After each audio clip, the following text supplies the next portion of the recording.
One thing I always say is work smarter, not harder. If you aren't using the Solo app, then you may be working harder. So let's change that. Download the app, link your accounts where you can manage your income, track your expenses, and project your taxes. Not only that, but you can plan by optimizing your time, make more, and even guarantee your daily pay with guaranteed earnings. Download Solo and begin to work smarter, not harder today. Link is in the description. All right, let's get back to it. But with that being said, let's move on. Let's talk about, are you really getting the extra 5% when it comes to Uber Pro? So our good friend Or Levi is doing standard? this. You know about Levi, right? Levi Yes. Spires, tip you in the app. Yep. So Down he the was street? he was down to like 8% or 10% acceptance. So he took up, he's going to put a video out, which I'm very interested in watching when he does finish it.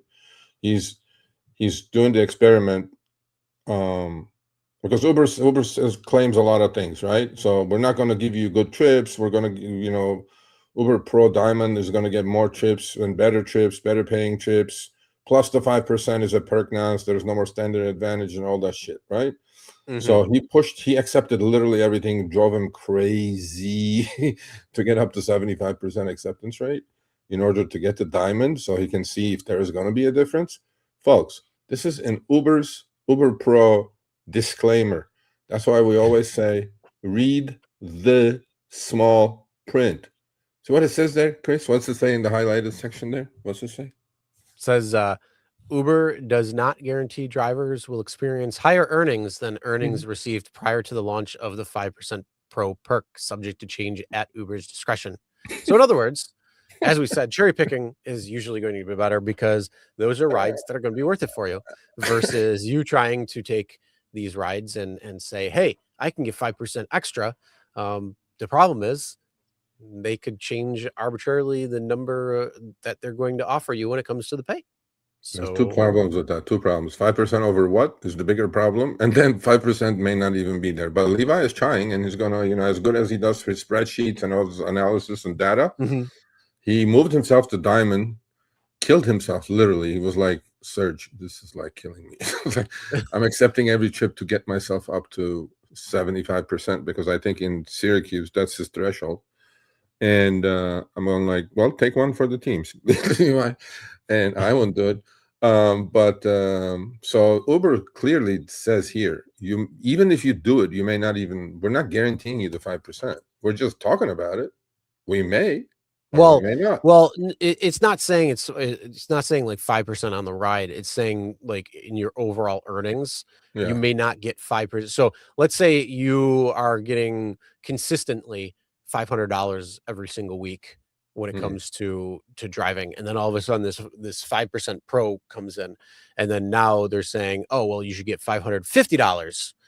That's not necessarily. Maybe now you're getting $450. Well, what the hell? You're telling me I was going to get 5% more. So I think that's kind of talking about the overall earnings aspect.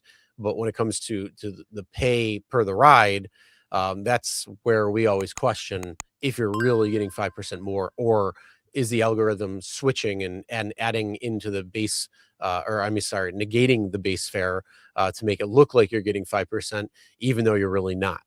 So that's a separate First issue. of all, 5%, folks, is a nickel on every dollar. Okay, number one. That's a lot of nickels you got to put together. Number two, I believe, I'm not going to test this, but I do believe that 5%, and I have very good information on this, but I can't say more than that 5% is complete hocus pocus. It doesn't exist.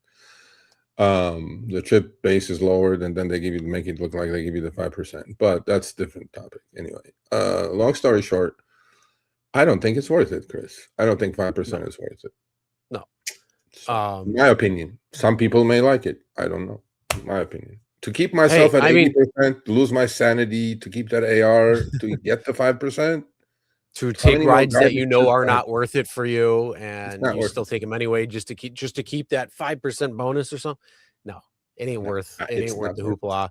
When you should know your costs associated with driving, and then only take rides that are profitable or are taking you to the areas that you want to reposition. So like that ride that we had earlier talking about, that bundled trip. If you want to take that ride because you're repositioning, you want to go to Santa Monica, you might want to take that ride. It might not be your ideal ride, but at least you're going to get paid for it to go there.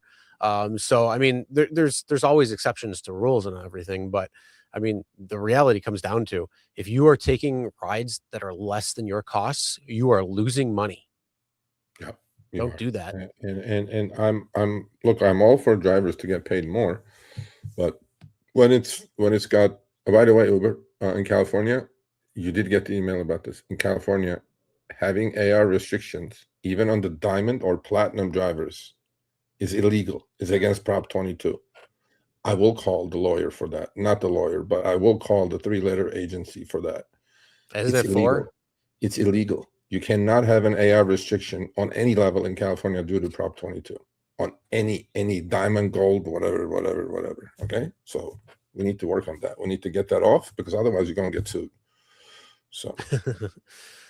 All right, thanks for watching. That short little clip was from our live stream, Show Me the Money Club with Sergio and myself, Tuesdays, 6 p.m. Eastern, 3 p.m. Pacific. Make sure you subscribe, turn on all notifications so you'll be notified when we go live, as well as all of our awesome content. Make sure to check out this video right here, which will take you to the entire live stream, or check out this video right there. All right, drive smart, everyone.